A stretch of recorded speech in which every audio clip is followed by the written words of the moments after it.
perubahan dalam hidup saya.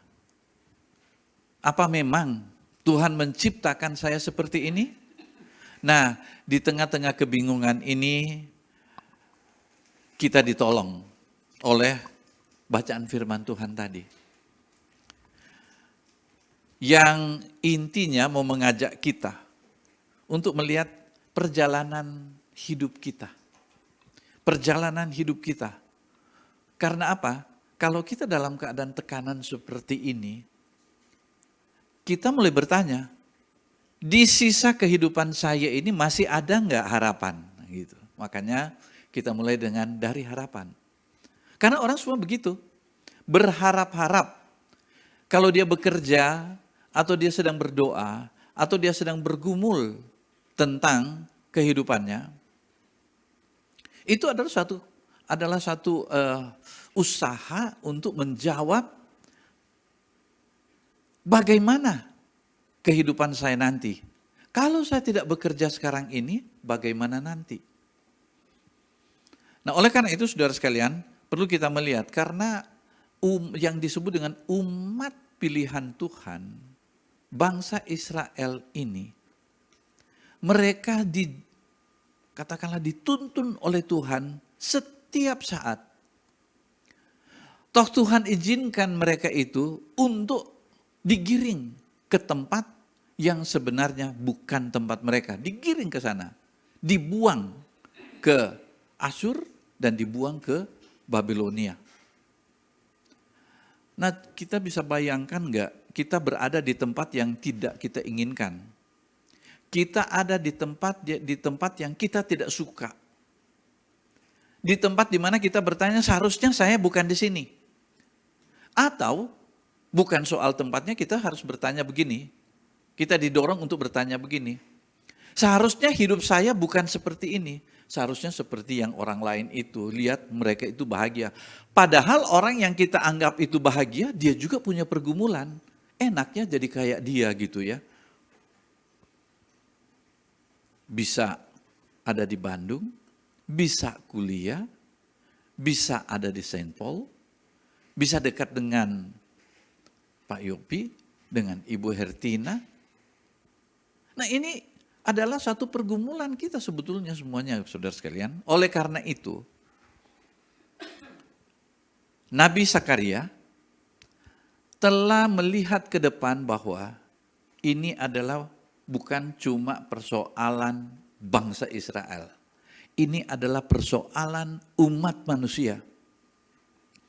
Oleh karena itu, saudara sekalian, Sakaria menulis pada masa ketika umat Tuhan baru kembali dari pembuangan, mereka dalam keadaan lelah, bingung, kehilangan arah. Bahkan mereka mempertanyakan identitasnya. Siapa mereka? Dan kalau kita saat ini, kita mulai bertanya, apa Tuhan izinkan memang saya begini?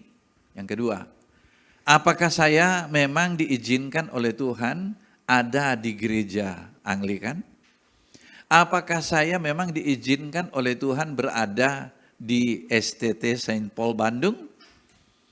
Itu semua orang akan bertanya begitu. Ini pertanyaan kita, saudara sekalian. Dan ketika pertanyaan itu ada di dalam hidup kita, Allah tidak tinggal diam. Dia tidak tinggal diam. Pasti dia jawab. Karena apa? Kita ini ada di sini bukan kebetulan.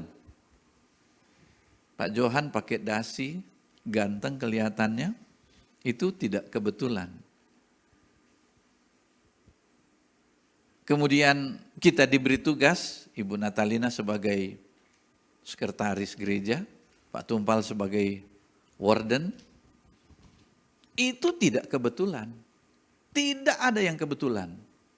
Allah merancang sedemikian rupa, dan ketika kita ada di sini, maka rencana Tuhan itu tidak salah. Kita merasa salah. Kita rasa salah. Karena kita tidak puas dengan apa yang ada. Tapi rencana Tuhan itu tidak salah. Tapi dari mana kita tahu bahwa rencana Tuhan itu tidak salah? Tahu dari mana?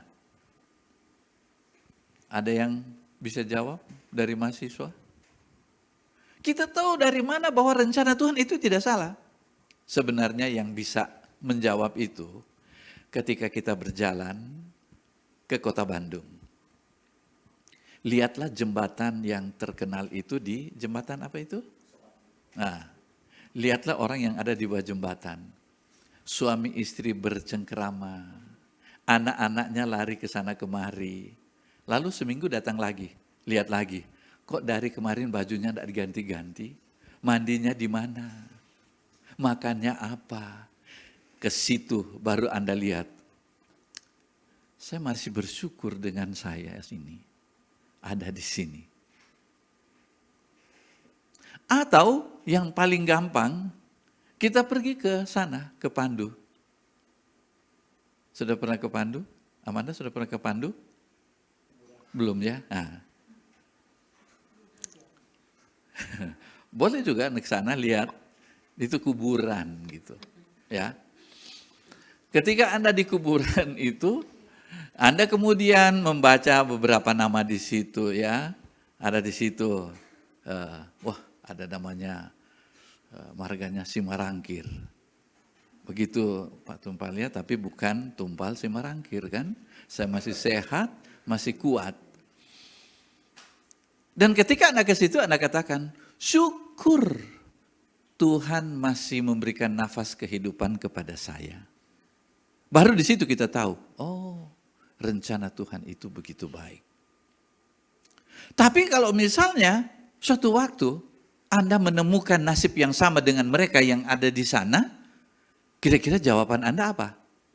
Nggak bisa jawab, karena sudah di dalam liang kubur kan. Itu urusan orang hidup. Berapa sewa kuburan, urusan orang hidup. Makanya orang suka bertanya, ini dia ini orang Kristen. Boleh nggak dia dikubur secara agama lain? Saya dapat pelajaran ini dari dosen kami, Dr. Hit. Ya, Anda boleh cek kepada dia, tapi dia akan tidak menjawab karena dia juga sudah meninggal gitu kan. Nah, Dr. Hit bilang begini, itu dosen kami, profesor ini dia profesor di ITB, sekaligus juga dosen di pendiri sekolah, ya sekolah tinggi Alkitab Tiranus, Bandung. Saya dengan Ibu Ertina jadi mahasiswa di sana dulu. Ketemu jodoh juga di sana gitu. Ya. Dan dia katakan bahwa yang paling penting keselamatan kita itu diterima waktu kita masih hidup. Kita terima Yesus waktu kita masih hidup. Soal sesudah kita mati mau dilempar ke dalam laut, kan kalau meninggal di kapal kan, lempar ke laut, dimakan sama hiu. Gitu. Nggak, jangan coba-coba makan ikan hiu lah. Ya kan? Itu seperti di mana itu yang makanan gratis bergizi. Nah, tuh. Lautnya apa? Hiu. Keracunan semua. Tapi tidak ada kaitan dengan makan mayat. Tidak ada kaitan. Karena jiwa kita, kata firman Tuhan, Rasul Paulus bilang ya, Gideon pasti hafal itu. Biarlah tubuhnya kita serahkan kepada iblis, tapi jiwanya selamat. Nah itu dia bilang, tubuhnya mau diapakin terserah gitu. Saya pun juga suatu waktu, entah masih ditemukan mayatnya, syukur buat keluarga, tapi saya tidak peduli. Karena bagi saya, pergi bersama dengan Tuhan. Ya kan? Dan iman itu adalah iman di waktu kita hidup. Ya. Jadi saudara-saudara sekalian, dalam keadaan apapun ingat bahwa Tuhan tidak salah pilih. Ingat itu. Makanya saudara sekalian, kalau orang yang masih bertanya-tanya seperti itu, Allah jawab. Dan di dalam Sakaria itu Tuhan jawab lewat apa? Lewat imam besar Yosua. Harus dibedakan dengan Yosua yang membawa bangsa Israel masuk tanah Kanaan. Ini Yosua bin siapa tadi? Ya. Dia ditabiskan dengan mahkota bukan sebagai raja, tetapi sebagai tanda Mesias yang akan datang. Tanda. Makanya dia disebut sebagai sang tunas. Berarti dia itu tunas yang akan muncul, tunas itu baru muncul, tapi nanti kemudian menjadi dewasa, menjadi kenyataan yang akan memerintah sebagai raja. Menjadi imam yang menengahi umat, ya seperti kalau sekarang ini di Anglikan itu dikenal dengan imam. Atau kalau di Roma Katolik mereka memakai istilah Romo. Nah makanya saya juga suka dipanggil Romo, tapi begitu bergandengan dengan Ibu Hertina, langsung dipanggil Pak Pendeta. Gitu, karena Romo kan ada istri ya. Begitu saya memperkenalkan, ini istri saya, berhenti panggil Romo. Ya. Nah, jadi harapan itu tidak muncul dari manusia tetapi Allah sendiri. Israel berdiri kembali bukan karena kekuatan mereka tetapi karena janji Allah yang menopang mereka. Janji Allah ini di sini berkaitan dengan istilah kita yaitu covenant. Perjanjian Allah. Jadi Allah sendiri kita hidup itu di atas janji itu. Setiap generasi dari generasi hidup atas janji itu. Kalau tidak ada janji, saudara sekalian, inilah hidup yang liar. Kita tidak tahu mau kemana. Dan janji Allah itu bukan datang dari kita. Kalau anak dengan orang tua itu, orang tua kasih janji kan, nanti kamu jadi besar, nanti kamu sekolah, kamu kuliah, ada janji. Tetapi janji itu berkaitan dengan si anak juga.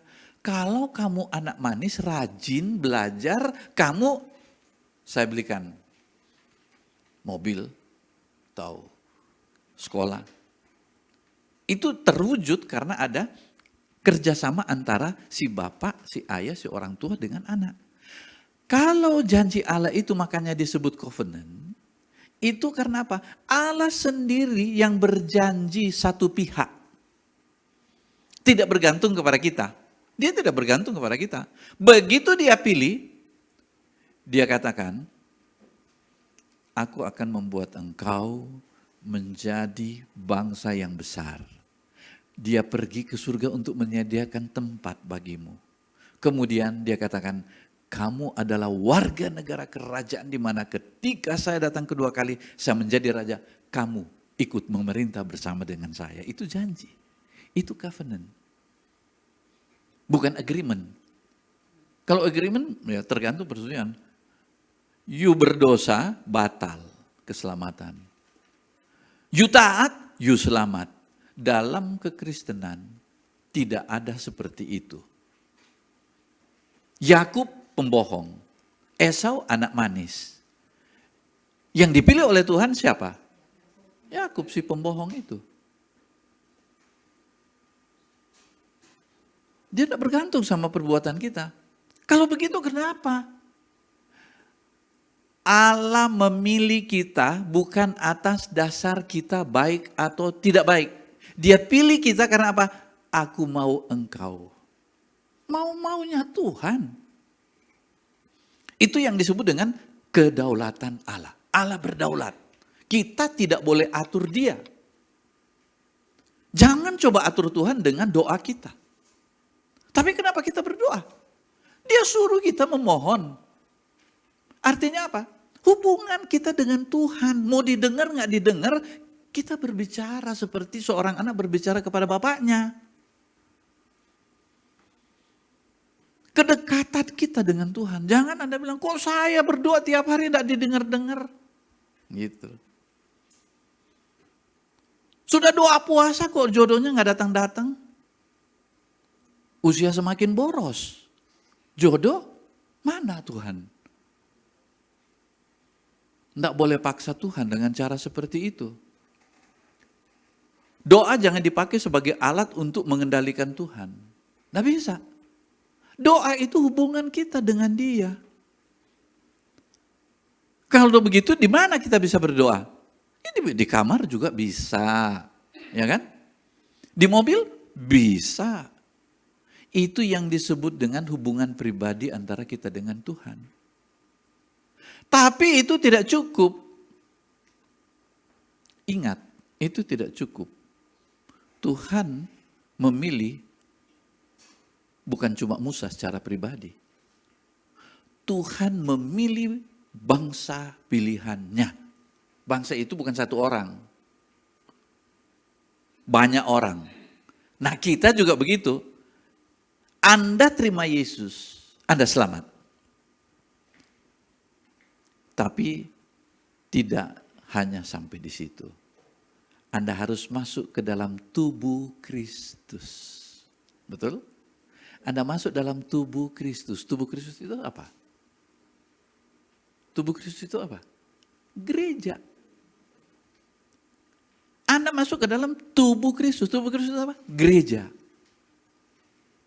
Oleh karena itu saudara-saudara sekalian, Anda katakan, boleh saja saya di rumah sendirian dan saya berdoa, saya bernyanyi. Makanya saya sangat menghargai kehadiran Pak Alamta yang dia kalau tidak sakit pasti dia ada di sini. Tapi dia lagi dalam keadaan tubuh lemah, kesempatan. Tapi itu pun dia tergabung bersama kita. Ibu siapa? Ibu Lin ada juga. Jackson ada. Tidak sempat ke sini tapi ada. Andri juga ada. Kita tidak boleh menghakimi bahwa mereka lagi tidur cuma buka Zoom. Enggak. Pasti ada mereka. Pak Alamta sekali-sekali dia buka kelihatan wajahnya. Nah, jadi kita harus seperti itu. Kalau dalam keadaan sakit, okelah di rumah berdoa. Tapi kalau masih bisa bergabung, masih ada Zoom. Kalau dulu kan tidak ada kan? Sekarang ada kok. Makanya kita tetap sediakan. Ada orang yang bilang, aduh sudah tidak usah pakai inilah. Boros internet, boros ini. Nah, tuh. Kami semua dapat melihat wajah dari Pak Alamta karena terpampang di depan Pak. Ya, puji Tuhan luar biasa. Jadi saudara-saudara sekalian, kita datang bukan soal gereja, tapi tergabung dalam gereja mulai dari mana? Mulai dari baptisan. Nanti bulan Desember ada yang mau dibaptis, ya. Baptisan itu bukan hanya sekedar pribadi, celup, masuk, keluar, dan diselamatkan. Enggak. Tapi itu adalah satu sakramen di mana dia masuk ke dalam tubuh Kristus. Masuk ke dalam tubuh Kristus. Roma bilang, waktu kita dibaptis ke dalam Kristus. Supaya kita juga mati bersama dengan dia. Kalau kita tidak mati bersama dengan dia, bagaimana kita bisa bangkit bersama dengan dia? Ini misteri di balik baptisan itu. Ya. Jadi kita masuk ke dalam tubuh Kristus, yaitu gereja. Cuma persoalannya ialah gereja mana? Ini persoalan kita. Saudara sekalian, semua orang yang percaya dan menerima Yesus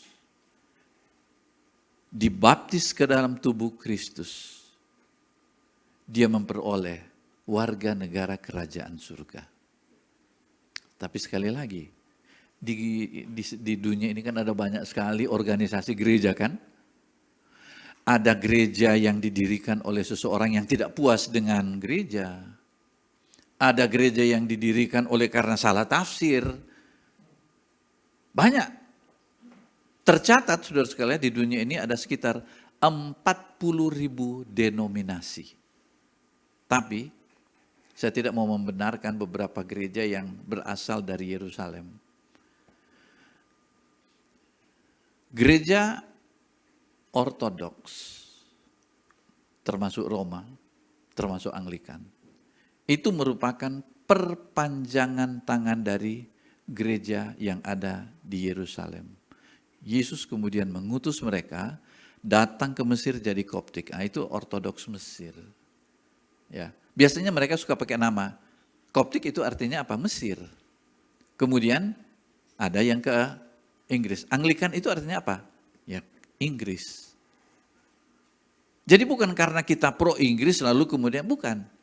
Itu adalah bagian dari gereja yang dibentuk oleh Yesus. Ada yang ke Roma jadi gereja Roma. Jadi gereja-gereja ini nggak boleh dia katakan bahwa cuma dia yang menjadi gerejanya Yesus Kristus. Enggak. Karena kan waktu Yesus utus ada yang ke Rusia, Ortodoks Rusia. Ada yang ke Yunani, Ortodoks Yunani. Ada yang ke Syria, Ortodoks Syria. Ada yang ke Mesir, Ortodoks Mesir. Ada yang ke England jadi Ortodoks Anglikan. Di mana kita bagian dari itu. Lalu kemudian dia menyebar kemana-mana, makanya kalau Anglikan tiba di satu pulau, dia selalu menamakan Gereja Kristus. Lalu terserah mau nyambung ke Gereja Roh Kudus, Gereja Maria atau apa gitu ya. Tapi di situ dia tiba. Makanya kalau Anda nanti ke Malaysia, ada yang disebut dengan Gereja Kristus. Ya, Christ Church di Malaka. Dan orang suka jadikan itu sebagai tempat wisata. Ya. Nah, di Indonesia, itu yang di Surabaya itu, Christ Church Surabaya, yang dipimpin sekarang oleh Pastor Rafael. Nah, di mana itu tiba, namakan Gereja Kristus. Nah, oleh karena itu saudara sekalian, Anda perlu bersyukur karena Anda itu seperti dari Yerusalem, kemudian ke England, kemudian datang ke Indonesia, dan Anda adalah bagian dari situ.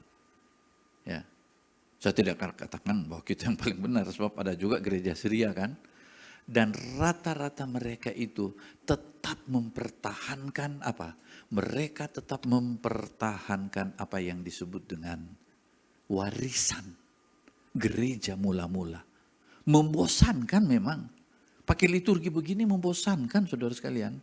Tetapi kan firman Tuhan sudah bilang, di akhir zaman nanti banyak orang hanya mau ikut Tuhan berdasarkan selera mereka gitu. Ikut selera mereka, nggak cocok.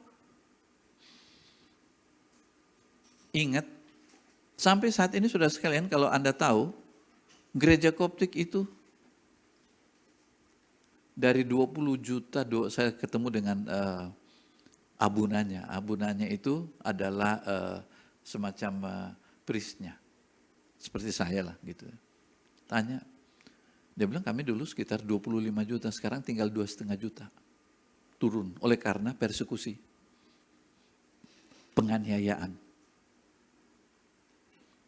Kalau Anda pergi ke Singapura, mereka yang mempertahankan liturgi warisan dari gereja mula-mula, itu hanya sedikit. Tapi ada gereja Anglikan juga yang pakai praise and worship, dan tidak pakai liturgi, itu banyak. Bisa berapa kali ibadah. Begitu juga di London. Tapi mereka yang mau diisi dengan firman Tuhan, mau menangkap isi hati Tuhan, itu hanya sedikit. Bangsa-bangsa ketika Israel menjadi bangsa pilihan Tuhan, Israel kecil. Israel kecil loh. Bandingkan dengan bangsa Amon, bangsa Moab, di sekitar mereka itu. Banyak. Anda jangan kecil hati saudara sekalian, ketika Anda bertahan dalam kebenaran Kristus. Anda mungkin dibuli. Kecil. Ketika Anda melihat diri Anda kecil, disitulah Anda kemudian merasakan kebesaran Allah. Waktu kami mengikuti Alpha Conference terakhir di Malaysia di Kuala Lumpur, itu temanya itu. Bahwa Allah bekerja melalui hal kecil. Tapi hal kecil di sini bukan dalam arti kecil terus, enggak usah makan-makan, kurus, krempeng. Bukan itu maksudnya. Kecil itu dimulai dari hati. Makanya kita ada pengakuan dosa di sini kan. Pengakuan dosa itu bukan berarti kumpul-kumpul dosa Senin sampai Sabtu, lalu Minggu dibuang di gereja, diampuni oleh Kristus, baru mulai lagi dosa pertama di hari Senin. Jadi bukan begitu rumusannya. Ketika Anda datang mengaku dosa dan menerima pengampunan, ingat bahwa Anda datang mengaku dosa itu, Anda datang sebagai seorang yang kecil di hadapan Tuhan. Anda itu hanya ciptaan Dia. Kalau suatu waktu, ya kan? Suatu waktu, Anda tahu nggak? Kita itu kecil kayak bakteri di hidung kita. Waktu kita ngupil, tek, dicelepek begitu, lalu kemudian masuk ke got, lalu apa urusannya? Emang kita ingat, emang kamu siapa bakteri? Bakteri itu terlalu besar dibandingkan kita ini, planet kita aja kecil, saudara sekalian. Udah kecil, lalu Anda itu di dalam planet yang kecil yang nggak bisa dilihat dengan mata, sekecil apa Anda di situ? Debu juga udah terlalu besar kok. Tapi Tuhan bilang dengan janjinya, kau kecil tapi aku perhatikan loh kamu. Itu kan luar biasa. Ketika Anda datang bersama-sama, Anda mengaku dosa, dan kemudian imam yang sudah, Pak Johan juga boleh kasih berita pengampunan dosa, boleh, silakan aja. Tapi ingat, pentahbisan itu adalah suatu sakramen yang ditetapkan oleh Tuhan, tidak boleh sembarangan Pak. Dan itulah yang dipertahankan oleh gereja-gereja ortodoks sampai dengan saat ini. Artinya apa? Nggak boleh main-main. Perjamuan itu, perjamuan nggak boleh main-main. Anda dari rumah juga Anda sudah persiapkan diri Anda untuk menerima tubuh dan darah Tuhan Yesus Kristus. Merayakan perayaan Natal yang kita sedang persiapkan ini, itu nggak boleh juga main-main. Anda pikir Anda panitia minta uang dana seperti itu, lalu Anda kasih dana sumbangan yang besar, bukan soal besarnya itu. Anda diberi kesempatan untuk apa? Untuk berpartisipasi di dalam gereja. Banyak orang sekarang tidak mau merayakan lagi Natal, oke lah. Tapi Natal itu dirayakan dengan cara yang glamor. Kita tidak. Tapi siapa yang mau merayakan seperti Rabu Abu, Kamis Putih? Coba aja kita di sini, paling ada beberapa orang yang datang. Tapi yang kita mendengar ini nanti, kalau ada Rabu Abu, kita mulai lagi dengan Rabu Abu kan. Mulai dulu dengan Jumat Agung, kemudian Paskah, sesudah Paskah baru ketuangan Roh Kudus, ya kan? Sesudah itu baru mulai lagi dengan Rabu Abu. Natal dulu lah, sudah Natal baru masuk ke situ. Ya, itu hari-hari raya itu bukan sekedar hari raya, tapi itu hari peringatan. Anda bandingkan aja, ketika Anda sebagai warga negara Indonesia tidak ikut upacara bendera, tidak ikut upacara 17 Agustus, Anda tidak menghargai mereka yang telah memerdekakan bangsa ini. Itu kemerdekaan bangsa. Kita ini adalah kemerdekaan dari dosa dan tebusannya ialah Yesus Kristus yang tergantung di kayu salib. Lalu Anda abaikan begitu saja. Oh saudara sekalian, ini satu penistaan terhadap Yesus yang mati dan bangkit. Kembali lagi, salah nggak Anda di dalam gereja Anglikan? Tidak. Tapi kan gereja Anglikan itu kan dia kan gereja reformasi kan, berontak terhadap gereja Katolik Roma. Maka jawabannya ialah Anglikan itu adalah gereja Katolik yang sudah direformasi. Gereja Katolik, artinya gereja ortodoks yang sudah direformasi. Tapi pendeta-pendeta atau imam-imamnya banyak yang brengsek juga ya. Itu tidak menentukan kebenaran sebuah gereja. Tidak. Itu pribadi orang itu. Dan Tuhan di dalam sejarah gereja banyak menyingkirkan orang-orang seperti itu untuk apa? Membersihkan gereja Tuhan di bumi ini. Ada banyak, tidak usah disebutkan namanya. Termasuk juga di dalam gereja Anglikan. Si raja-raja yang pernah memimpin, singkirkan oleh Tuhan. Yang pernah memimpin, Tuhan singkirkan. Oleh karena itu saudara sekalian, mari saudara, dalam menempatkan diri di dalam pilihan Tuhan. Di dalam satu pengharapan bahwa Anda tidak salah pilih, itu aja dululah. Saya tidak salah pilih, karena Tuhan juga tidak salah pilih saya. Anda sedang digiring kemana? Ke dalam kerajaannya. Kedatangan Yesus yang kedua kali, nama Anda tercatat di sana. Oleh karena itu saudara sekalian, di gereja manapun Anda bertumbuh, ingat.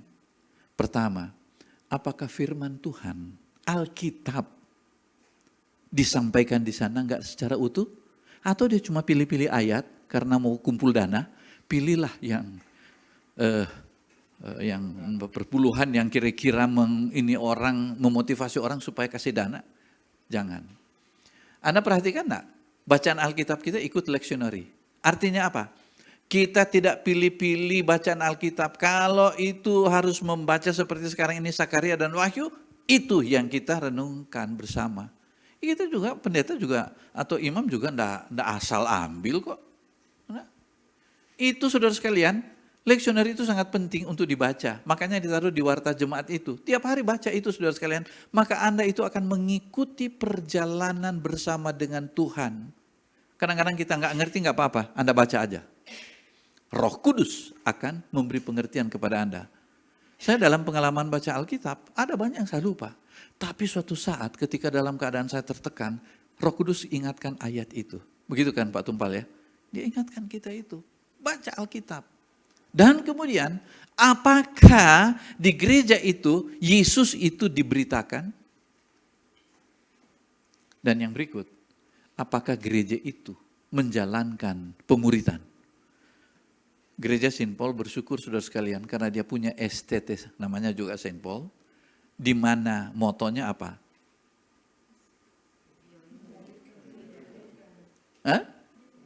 Dimuridkan untuk memuridkan.